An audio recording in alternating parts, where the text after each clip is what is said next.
2 Samuel chapter 15. After this, it happened that Absalom provided himself with chariots and horses and 50 men to run before him. Now Absalom would rise early and stand beside the way to the gate.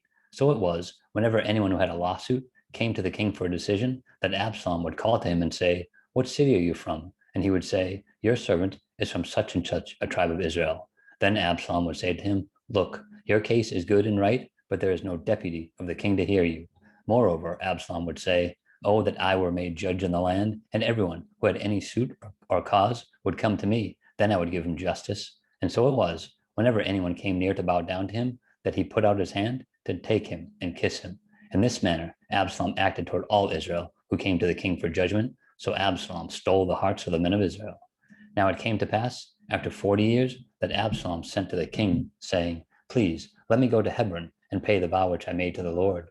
For your servant took a vow while I dwelt at Geshur in Syria, saying, 'If the Lord indeed brings me back to Jerusalem, then I will serve the Lord.' And the king said to him, 'Go in peace.' So he arose and went to Hebron.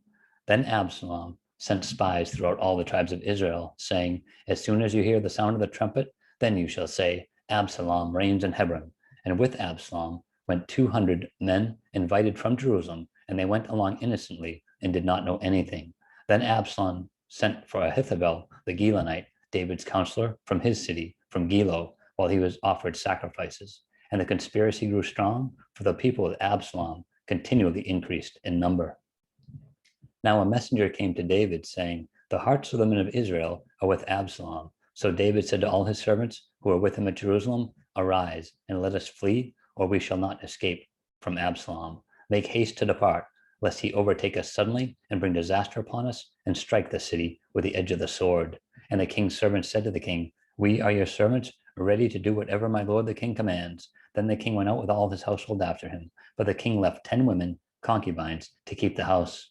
And the king went out with all the people after him and stopped at the outskirts. Then all his servants passed before him, and all the Cherethites, and all the Pelethites, and all the Gittites, 600 men who had followed him from Gath, passed before the king. Then the king said to Ittai the Gittite, 'Why are you also going with us? Return and remain with the king, for you are a foreigner and also an exile from your own place. In fact, you came only yesterday.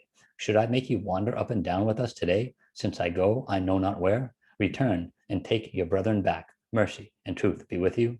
But Ittai answered the king and said, 'As the Lord lives, and as my lord the king lives, surely in whatever place my lord the king shall be, whether in death or life, even there also your servant will be.' So David said to Ittai, 'Go and cross over.' Then Ittai the Gittite and all his men and all the little ones who were with him crossed over.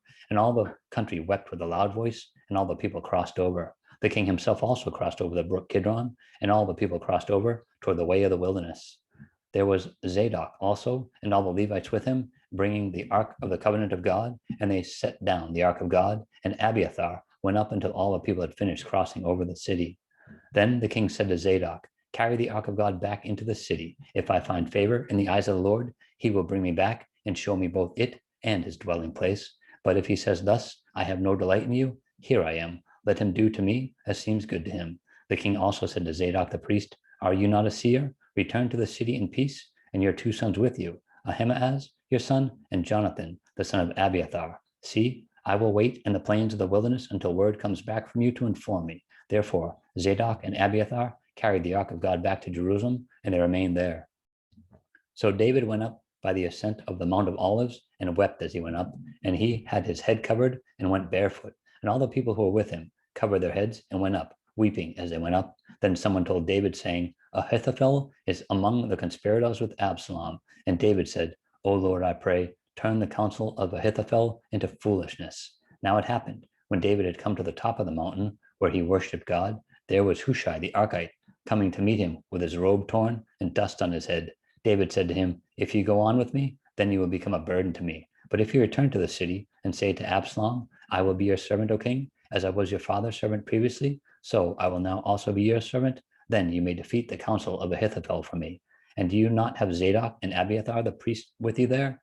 Therefore it will be that whatever you hear from the king's house, you shall tell it to Zadok and Abiathar the priests. Indeed, they have there with them their 2 sons, Ahimaaz, Zadok's son, and Jonathan, Abiathar's son. And by them you shall send me everything you hear.' So Hushai, David's friend, went into the city, and Absalom came to Jerusalem.